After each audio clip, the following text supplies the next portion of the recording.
going back to Jeremiah, and we'll be sharing out of Jeremiah chapter 18. And I want to read out of two translations this morning. And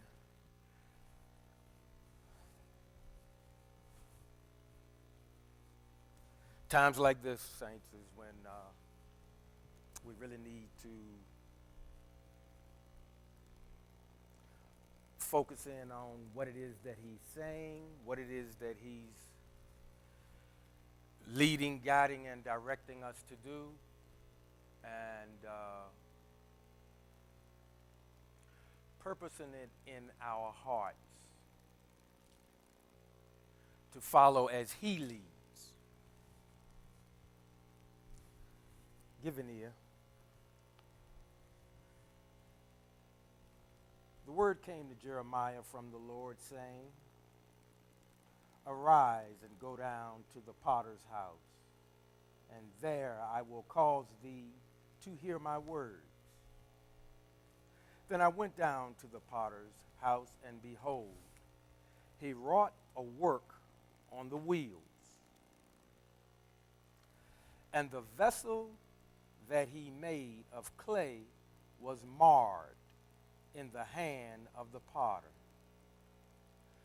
So he made it again another vessel, as seemed good to the potter to make it.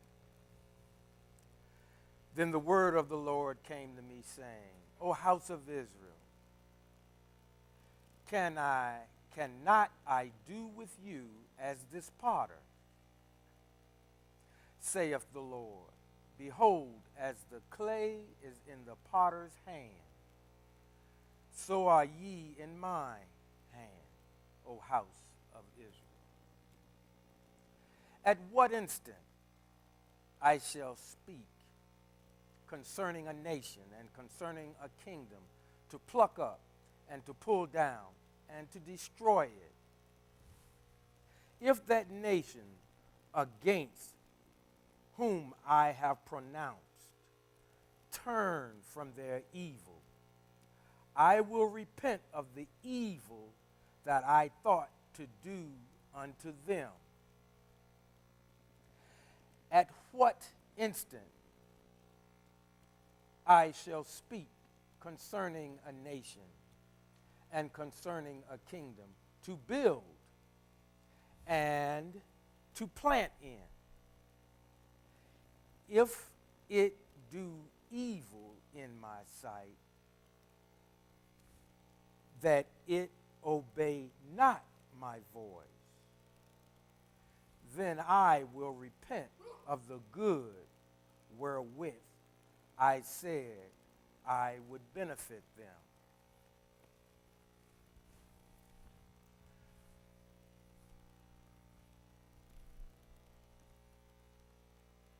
By review, the Most High said,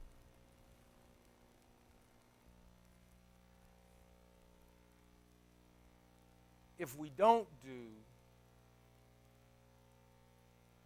live out his instructions, things may not go well for us. But if we'll turn from the evil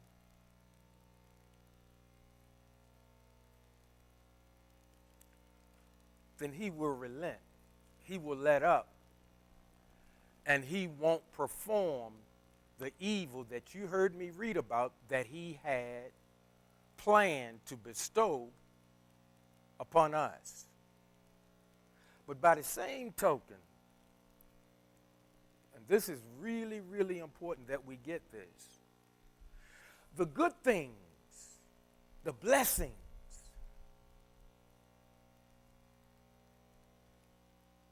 that he said would come our way as we do what he says. Perchance, if he finds that we're not doing what he said, he also said, the good that I had toward you, I will wipe it away. I will take it away.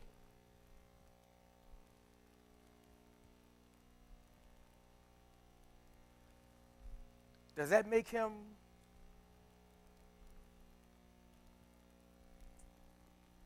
an entity that speaks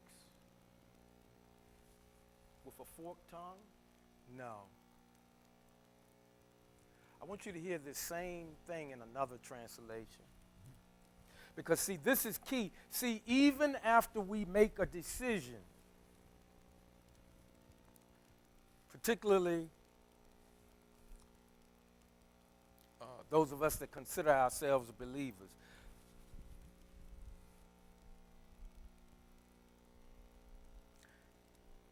he's basically saying, if you truly love me, you'll do as I have instructed you. You'll follow my commandments. You'll follow my mitzvahs. You'll live your life by how I outline.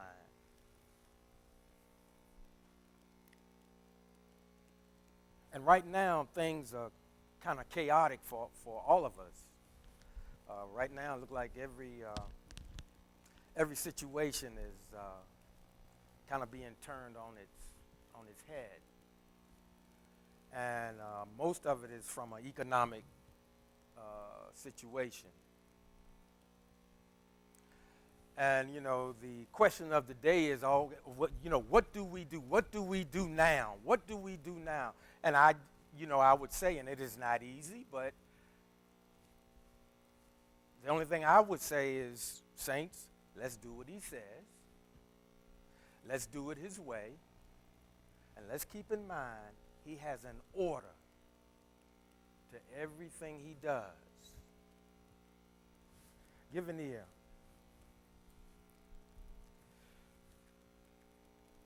This word came to Jeremiah from Yah. Get up and go down to the potter's house. There I will tell you more. So I went down to the house of the potter, and there he was, working at the wheels. Whenever a pot he made came out imperfect, the potter took the clay and made another pot with it in whatever shape suited him. Let me read that again. Whenever a pot he made came out imperfect, the potter took the clay and made another pot with it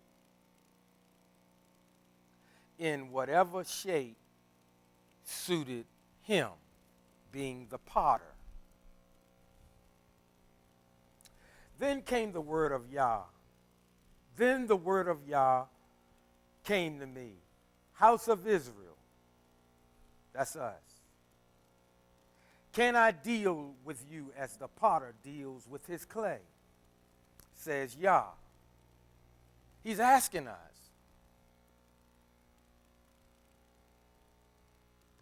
He's saying, my people that are called by my name, can I not deal with you as a potter deals with his clay? Look, you house of Israel, are the same in my hand as the clay in the potter's hand. At one time, listen to this very carefully. At one time, I may speak about uprooting, breaking down, and destroying a nation or kingdom. That doesn't sound too good. And right now, in this country, we're all trying to wonder about what's going on. We were talking earlier this morning, and Pastor Hodge is doing a insightful teaching on the evil inclination. And I strongly encourage you to rearrange your schedule and get here during Insight. 1 week we pray, 1 week we discuss scriptures, and it's life-changing. because it fine tunes. See, most of us are. I want to say this. Most of us are pretty secure in what we think our relationship is with the Most High. But I'm going to share something with you, which some of you probably already know. But I'm going to share something with you about, see, when you read about the prophets, it gives you insight as to what the Most High thinks about us, what he feels toward us. See, it's not always real nice and real flowery and real pleasant. And but even when he gets irritated, and for some of us we just can't fathom that. But sometimes, saints, we irritate him, and sometimes he'll say in our life, son or daughter, if you keep going this way, you're not going to be happy with the consequences. But he always gives us a way around this thing, because he further says, at one time I may speak about uprooting, breaking down, and destroying a nation or a kingdom. But if that nation turns from their evil, which prompted me to speak against it. See, that's irritation. Because I know a lot of us, but we're so fearfully and wonderfully made. But we pluck each other's nerves sometimes. So why do we find it? There's no way. We're precious. Yes, we are precious.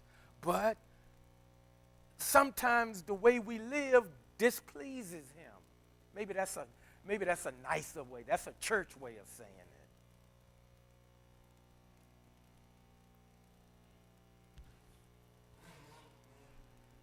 He says, but if that nation turns from their evil, which prompted me to speak against it, then I relent concerning the disaster I had planned to inflict on it. And I'm not up here trying to tell you God is mean and God is nice, and that's not what I'm saying. We all know more than anything, he's holy. He's righteous. He's holy. He's righteous. He's better than fair. See, from our perspective, sometimes things happen in our lives, and we'll say, well, that's not fair. We'll say, God, that's not fair. Father, that's not fair.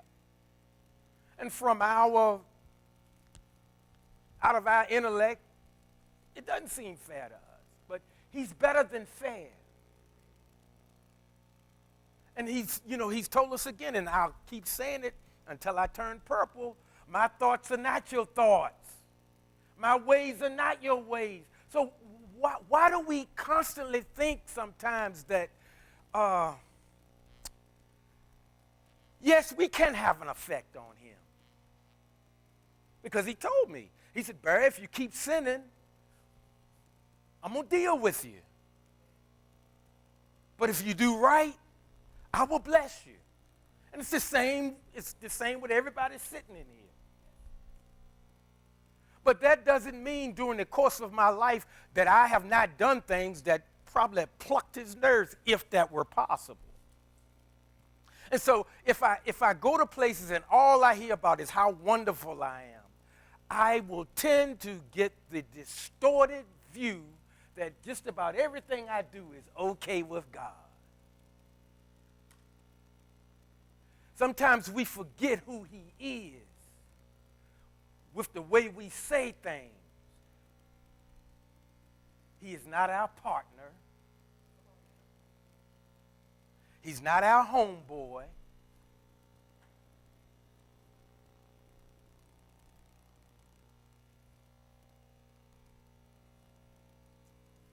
He's not any of the other terms of endearment we may use concerning one another. He's more than that. He's otherworldly.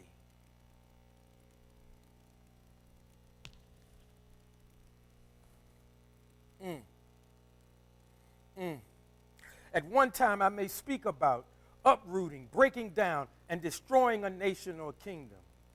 But if that nation turns from their evil, which prompted me to speak against it, then I relent concerning the disaster I had planned to inflict on it.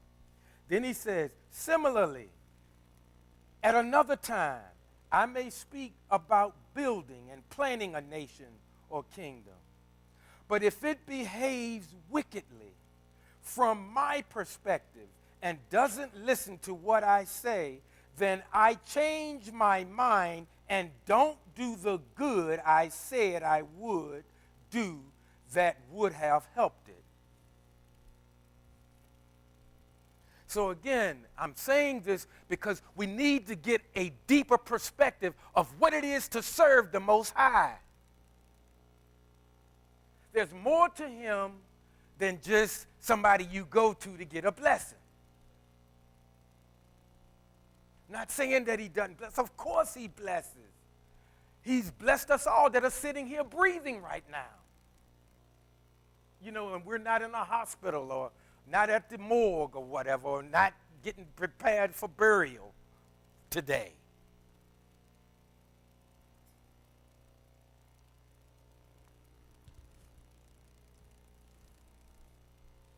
Mm.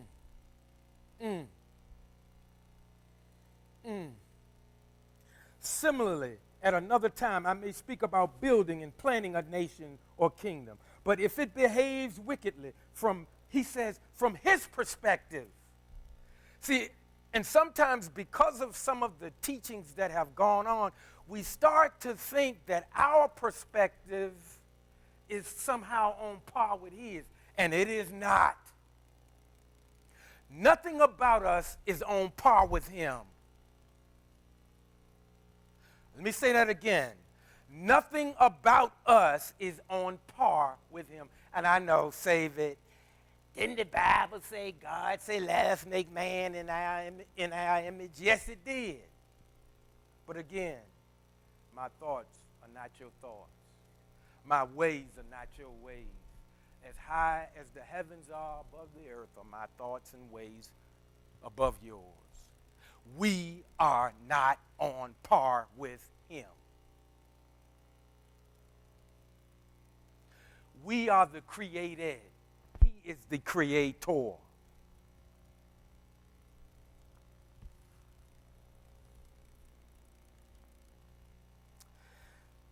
Then he says, but if it behaves wickedly from my perspective and doesn't listen to what I say, then I change my mind and don't do the good I said I would do that would have helped it. And you know what? That's not just, well, Barry, you reading out the Old Testament.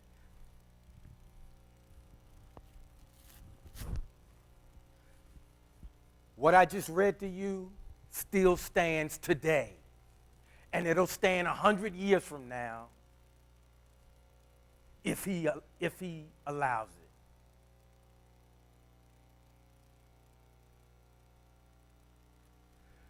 So what am I saying? What am I saying? What am I trying to get across? Let's stop taking him for granted. Let's stop living our lives that after we made a certain statement or we took a certain test or we attended a certain service that we're in like Flint.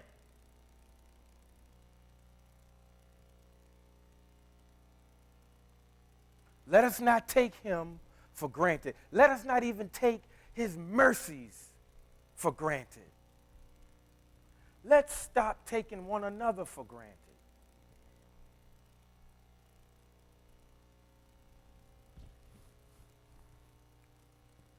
Let me read a little further. So now, tell the people of Judah and those living in Jerusalem that this is what Yah says. Listen at this now. He says, I am designing disaster for you. working out my plan against you. Then listen to what he says. He says, turn each of you from his evil ways. And then listen, this is what he says. He says, improve your conduct and actions. Improve your conduct and actions. And then he says, but they will answer, it's hopeless. Listen at what some of us say. We will stick to our own plans. Each of us will stubbornly follow his own evil desires. We were talking this morning about the evil inclination. And, you know, those that have been coming here a while, we know just because it's called the evil inclination, it's not necessarily evil as anti-righteous. A man's evil inclination is what, when that alarm goes off, what makes him get up, go to work to take care of his family. That's part of the evil inclination. And something else, the evil, just because we call it the evil inclination, sometimes the evil inclination may not necessarily try to get you to go against his instructions, but it will sow doubt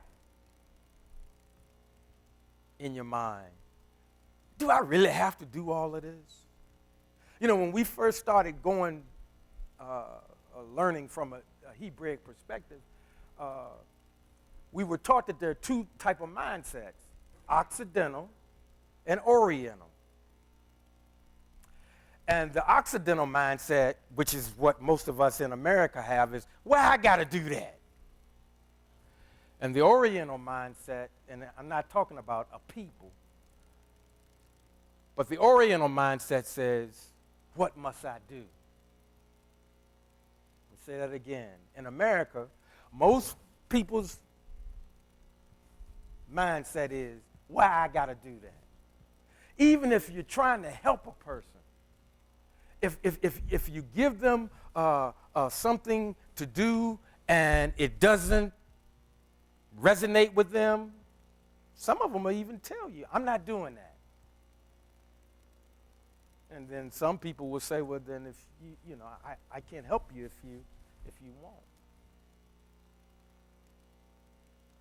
But see, a mindset that wants to submit and wants to follow instruction, it said, what must I do? Even in what we call the Newer Testament, and you know, we call it the Brit Hadashah, people came to Yeshua, came to Jesus and say, what must I do? What must I do? They didn't listen to him. I heard your sermon, Jesus. I ain't gonna do all that. But that's the mindset of a lot of people.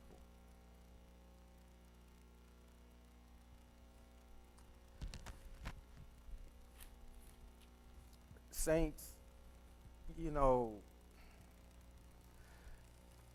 the more topsy-turvy things get in this particular nation, he's given us the key. He's saying, hey, turn from the evil that we're doing. Turn from the things that are keeping us, that's presenting a roadblock to carrying out his instructions. Let's turn from it so that the disaster that he has toward us, he said, hey, Barry, if you straighten up, son, you don't want what I got coming for you. You know, nowadays, if a confrontation's about to come on board, people say, the thing is, you don't want the smoke. You hear people say, you don't want the smoke. You know, that's the new, but that's one of the newest sayings. I'm behind on a lot, but that's what I hear people say. You don't want none of the smoke. And so that's kind of what he's saying to us, Barry, get your life, hey, son, do what I tell you to do now. You don't want the consequences. Because to you, son, that's so unfair. All I did was. How many of us have tried to justify things when we got correction? And we often feel the correction, my goodness, that's too harsh.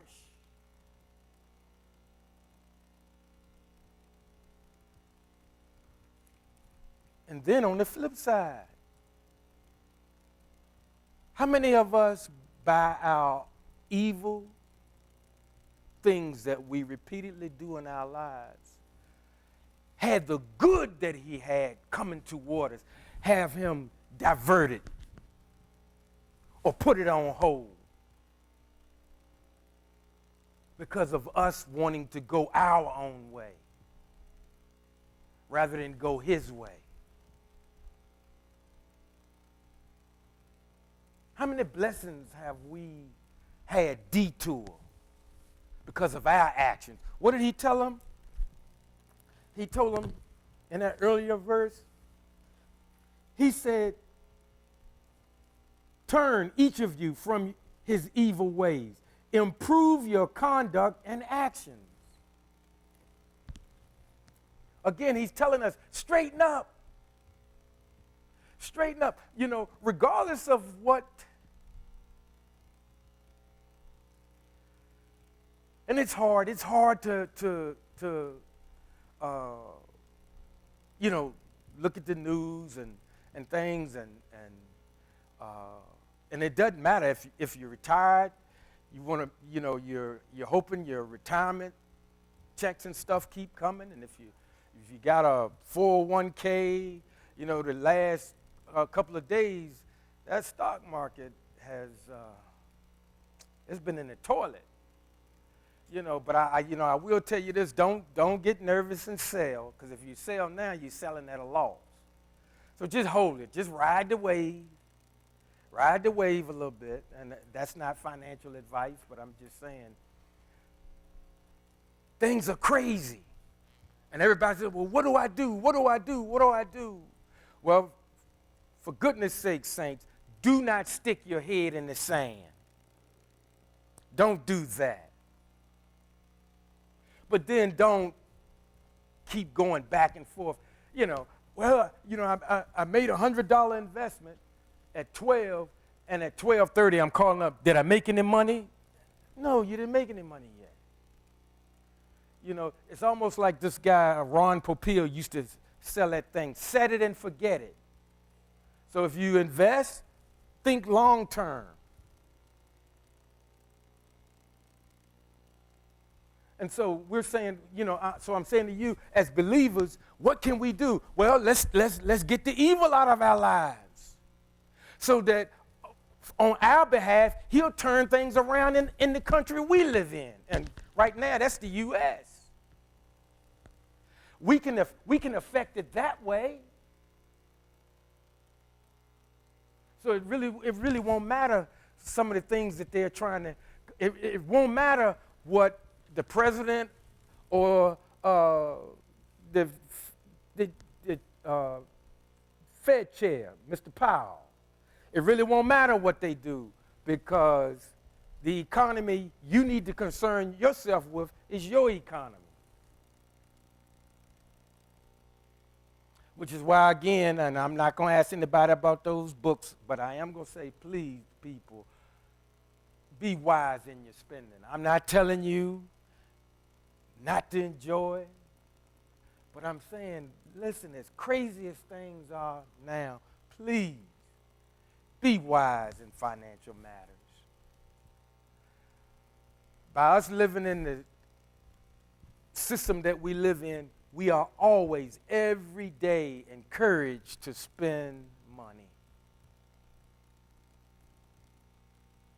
And I have some short snippets, about 10 or 15 minutes long. I really want to share them with you, because I don't think we realize how much marketing goes on from the time you get up and start scrolling on your phone till you turn your TV on and you turn the radio on. on your way to work, on your way to church, when you leave church.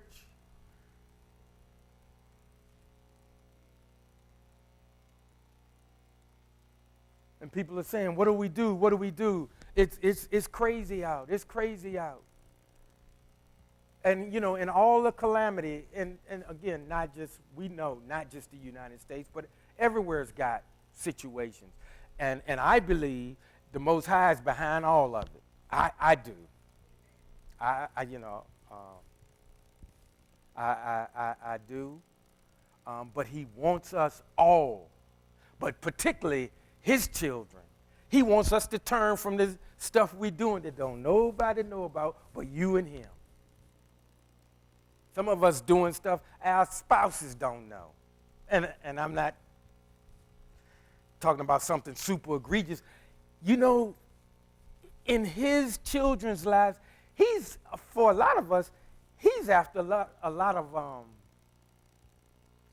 I'll call them small vines.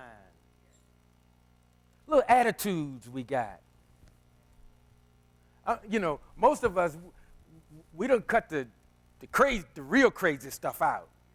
But we got little attitudes. And that's dealing with, again, our good inclination and our evil inclination. Certain names can just be mentioned, and your body goes into some responses are visceral. If we're a child of the Most High, that's something we need to work on. We might feel a certain way about our employer. That's something we need to work on. We may feel a certain way about not only an employer but a coworker. That's the kind of stuff I'm talking about. Pastor used to say the no harm things. To us, it's no harm. But he's saying, and most of us know that scripture. What is it? It's well, that too, but it's the little foxes that spoil the vine. See, this thing with him, he wants to get up close and personal with every one of us. And the closer we get to him, the more of our imperfections are uncovered.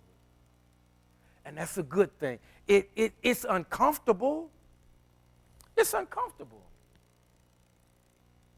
But it's necessary. Because we want to get closer and closer, and he wants us to get closer and closer. But we gotta get these what we call no harm things. We gotta get them under control. We gotta come face to face and be honest. Be honest with ourselves, about ourselves. And that's hard to do. Well, that depends on how much we really are trying to harness our evil inclination. Let me read a little further.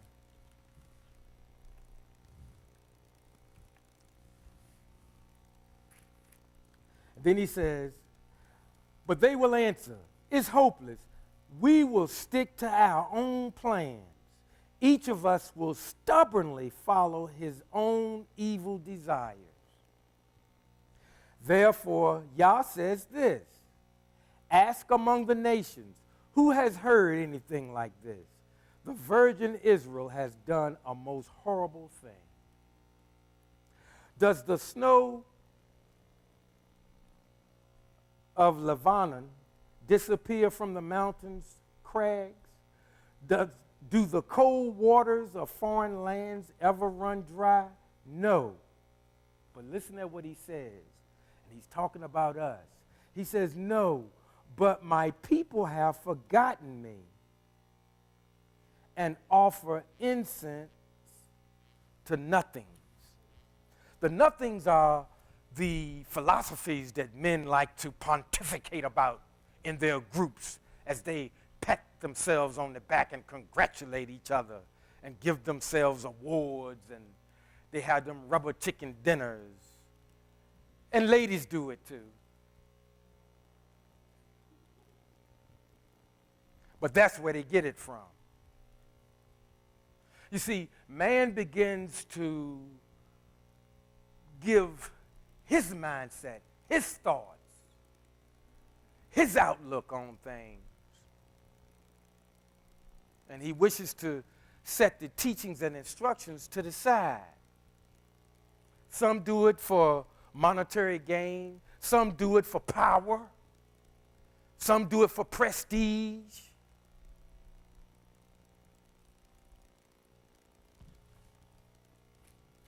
And again, my thoughts are not your thoughts. My ways are not your ways. But why do we do what we do?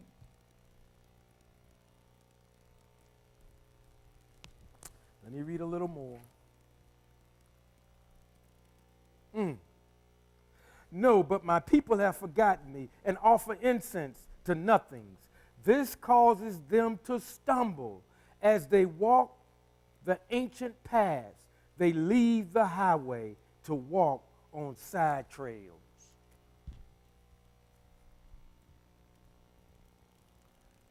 And I would imagine sometimes, oftentimes we come together and we're trying to learn and trying to midrash about the scriptures and get better insight and a fuller meaning. And sometimes in that quest, we can get sidetracked. Something can happen in our lives, and all of a sudden now we don't make time to study. We don't see the importance of coming together so we can better understand the word, to live it, not just talk about it.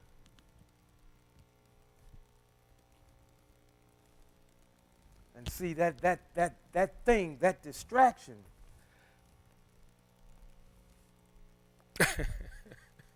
Have you ever been given a task and it's something you really kind of don't want to do, and then you start working on everything else but that? Anybody ever? Don't raise your hand. Just think about it. Have you ever had a situation like that? It was something you knew you needed to do, but you went and did about 4 or 5 other things because you really didn't want to get to whatever it was that really needed to be done.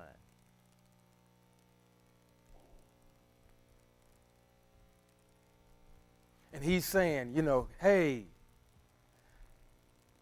I got some instructions for you. Son, how well are you coming with them? Oh, I'm coming, Lord, I'm coming. How's your attitude about this person or that person? I mean, he might, and again, I'm not saying it's like he showed me the playbook, because he didn't. I'm studying it just like the rest of you. But sometimes he'll even bring a person across your mind, and you'll be like, oh, man, I hadn't thought of that cat in years. Why? Because I still got out against him. Instead of trying to either, if we can even at least agree to disagree, but go in peace. The older I get, the more I want to be here quite a while, but I do, there are days where I feel like, man, I just really don't want to have, I don't want no beef with nobody. I really don't. And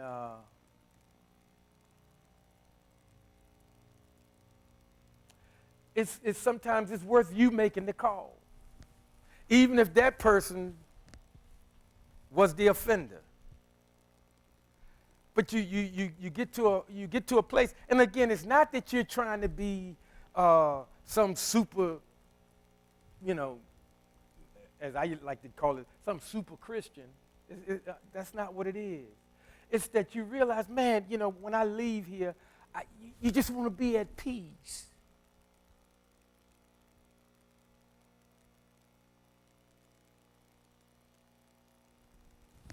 And you know, most of us, we want our retirement to go well. If we still feel good and they're not trying to push us out the door, and we want to keep working, we want to keep working. We want our bodies to hold up. We're doing things. I know myself, I'm still drinking sodas, but I'm drinking more water. Now, I'm not happy when I'm drinking the water, but I know it's good for me, you know. And see, these are the things, you know, like I said, you know, it's sometimes, again, it's not that you plotting to, you know, blow up a building or hurt somebody or cheat somebody. The little attitude things that don't nobody know but you and him. That for whatever reason, we keep putting it on the background. Father, not right now, Father. And then sometimes things happen, and oh, Lord, we want to cry out to him. And sometimes he might be saying, yeah, well, you know, it's been a few years, son. You still got an attitude about that thing.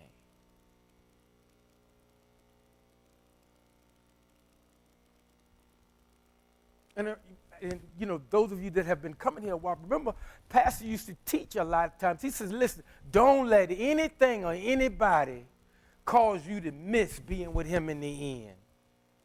And that's not easy all the time. Because most of us, if somebody do something to our family, we ready to go to war. And we can pray for them later while they taking them to the hospital.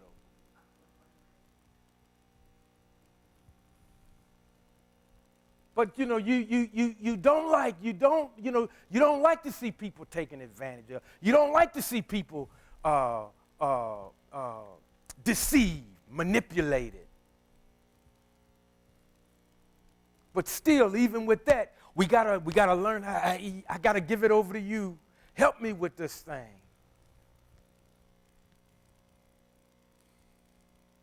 He said, sometimes we don't remember him. Sometimes the way we live, it's like we saying, hey, I'm running this. And we know better.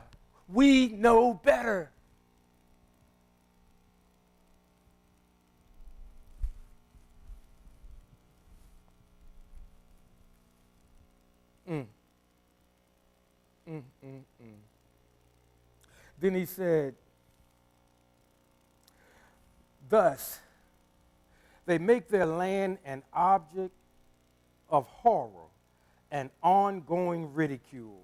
And, you know, again, right now, and I'm not necessarily talking about some things that have gone on Wednesday economically, has basically, I'm going to tell you, it appears a lot of countries are now looking at the U.S. and saying, are you our friend or not?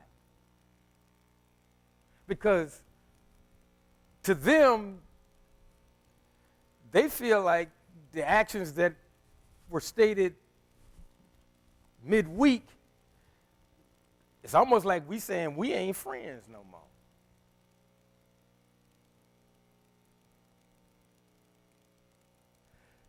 And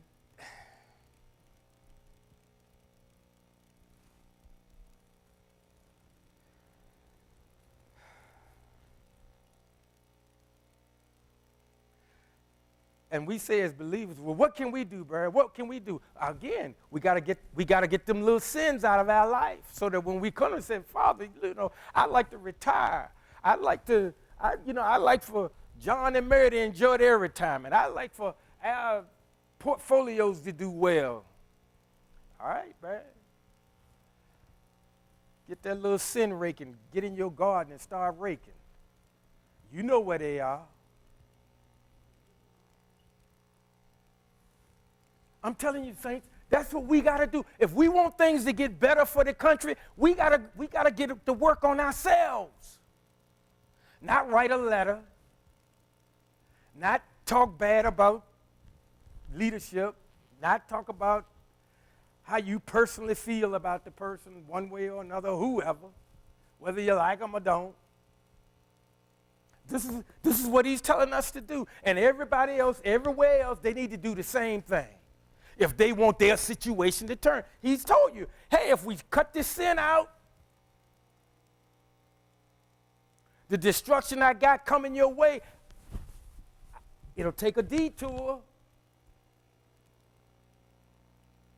And so again, I gotta ask us, do we really believe that? Because I know for us, I consider us mostly everyday people. We're everyday people. Sly and the Family Stone had a song like that. Everyday people. And that's what everyday people can do. Everyday people that are believers, we need to get on our face. And not only just crowd to God, but crowd to him with a clean life. See, that's more effective. I'm not saying he don't hear. But don't you think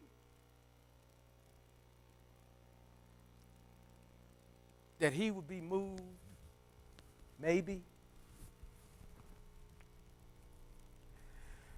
when those that are called by his name done humble themselves and pray and seeking his face, not his hand?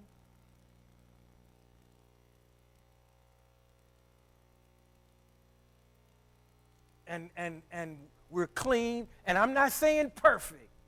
Please, I'm not saying that. We probably won't ever get there. But he knows if we really working in that garden, getting them little fine weeds out. He might say, hey, well, my children, they're crying out to me. I'm gonna move on their behalf. And yeah, that means some of the bad guys might get in on some of the blessings, but that's all right. That's all right. That's all right, because see, what you don't want to do is be blessed here and then don't be with him in the end.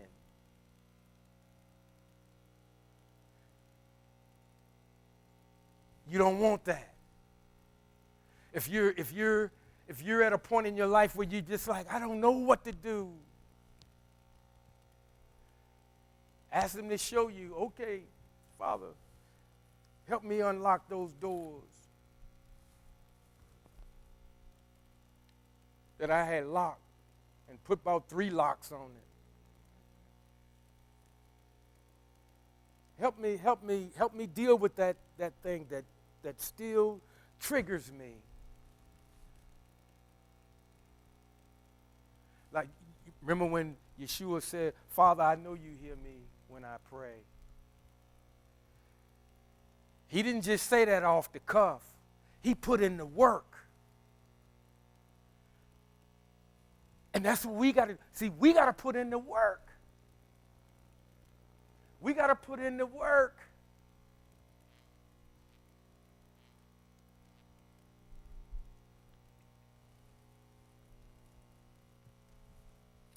And the thing about it, the beauty of it is, he wants to bless us. He wants to, but he's not going to keep letting us slide. He's not. Listen, he's not going to violate his name for any of us.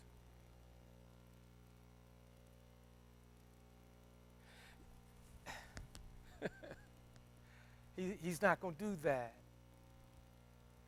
Yeshua in that garden, he said, hey, if at all possible, let this cup pass. But then he had to get himself together. Even at that point, he was dealing with his evil inclination. Because he was like, man, this ain't going to be so pleasant. And then what did he say? He got himself together. He said, nevertheless, not my will. And so whatever that thing is in our lives, whatever, and it might be several. I don't know. Give it up to him. And then when we we've given it up to him, and we're trying to walk in that thing. Then get on your face and say, and it's not about, Father, you know, I've given this thing over to you. Now give me 3 houses and 2 cars. No, that's not what I'm talking about. But I'm saying, Father, you know, all creation is suffering. And he's saying, well, y'all down there, I got children down there. How long you going to sit in this and suffer? There's a way out.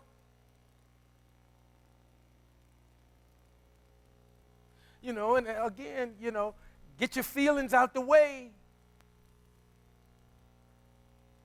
You know, all of them, when they get on TV, they all say what? Pray for our leader. How many of us do that? See, sometimes you got to do that regardless of how you personally feel about the person. And remember this, too.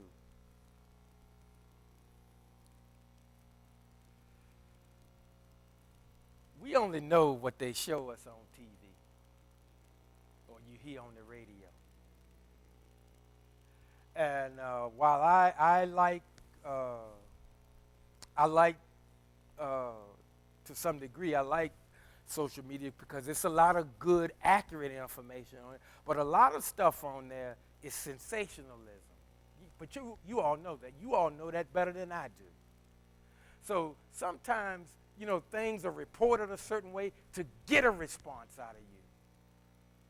Take your mind off of what it is he told us to do, which he said, get the little foxes out of your life. Because again, most of us sitting in here, for the most part, we trying to do what's right. But we got some stuff, like I said, that don't nobody else know about. But he know about them. And he said, okay, hey, son, I'm going to work with you, but you know what you got to do. And you know, the beauty of it is, when it appears, let me say it this way, because I hate talking like, you know, I'm of some authority. I'm not. And I'll be honest, I got to work on my attitude, because I get an attitude when people try to project that they are at a certain level with the Most High, and I'm like, you stinking rotten dirt. Now, that's what I'm thinking. Now, I know I'm not supposed to say that in church. But I'm telling you, be careful about thinking you're in his realm. We are not. Don't forget some of that stuff that you've heard.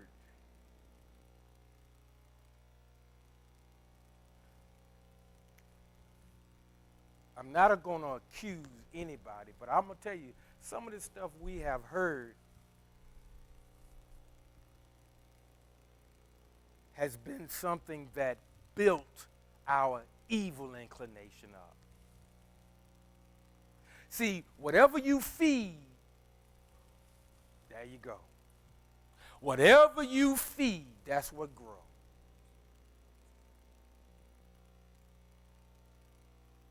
And I mean, some of that stuff, sometimes it sounds so good. It preached so well. And I mean, folks swinging from the chandeliers. But if the Most High didn't say it,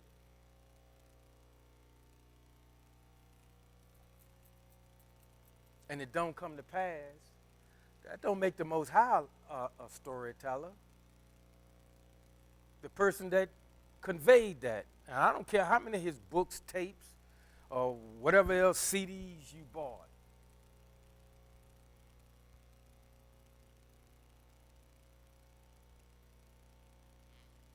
I think all the everyday people everywhere, they want things to turn around in their countries.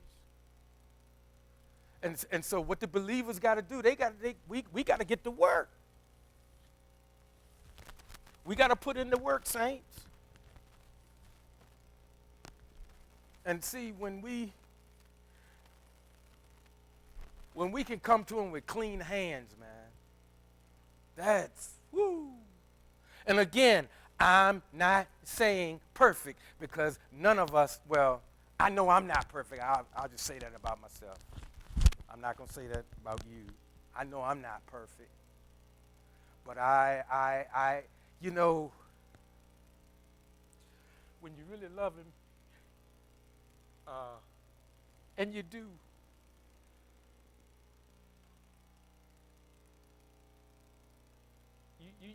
you want to do your best. You want to do your best, and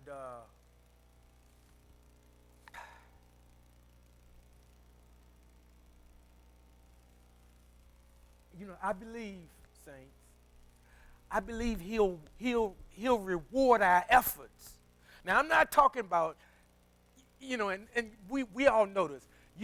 We can fake each other out, but we can't fake him out. He knows if you earnestly, what he said, if you seek me with your whole heart, you'll find me. See, you can't kind of sort of do this thing. Don't be like that. Be all in. Because see, he's all in for you. So let's be all in for him.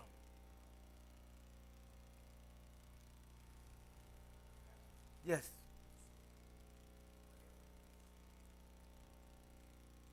Yeah.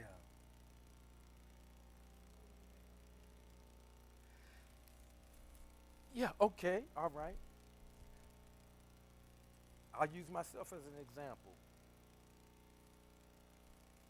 There's the Word of God, which is Torah, his teachings and instructions. And I have a free will.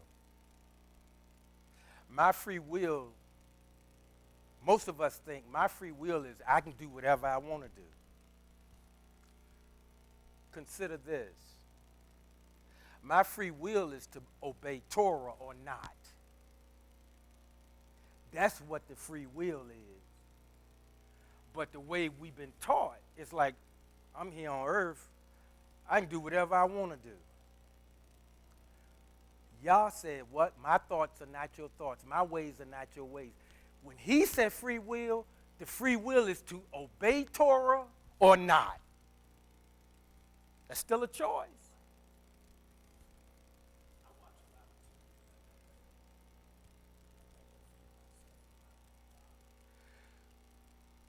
Well, you got more than one TV. You know what to do. Yes.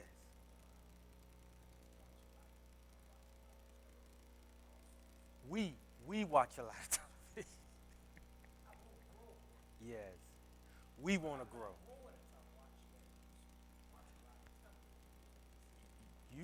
You growing, and you got a spouse that's gonna help you grow.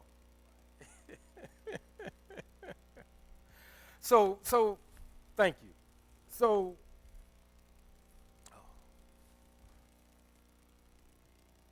folks, I know most of us can't wait till this 3 or 4 year period is over.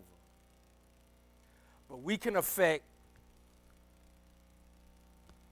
heaven by getting on our face, being clean in our thoughts. Again, I'm not saying perfect, but having a willingness like John spoke of earlier. I want to get closer to him. And to get closer to him, we might have to get those magnifying glasses out. Because see, some of that stuff, some of them little attitudes we got, they're deeply rooted. And let me say this too. And from a human standpoint, we can understand why you'd have an attitude.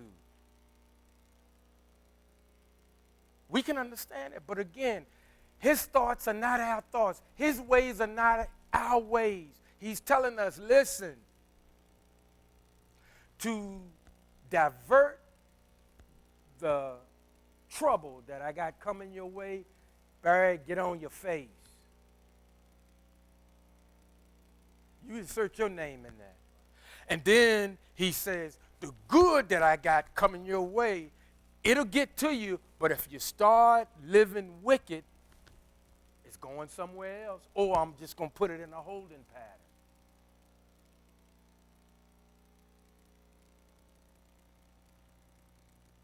And see, we know we're not just praying for ourselves. We're praying for our loved ones. We're praying for our communities. We need relief. And the believers can help usher in a season of relief. I'm going to sit down. I see you, Reg. You done cut the light off. I tell you, saints, hang in there. Because, if we give up, the rest of the world, they don't. If we give up, they got no shot. I'm serious. I'm serious, folks. If the saints give up, all creation done for. So we can't give up. We got to keep going. We got to keep going, and we got to keep growing, and we're going to do it. God bless you.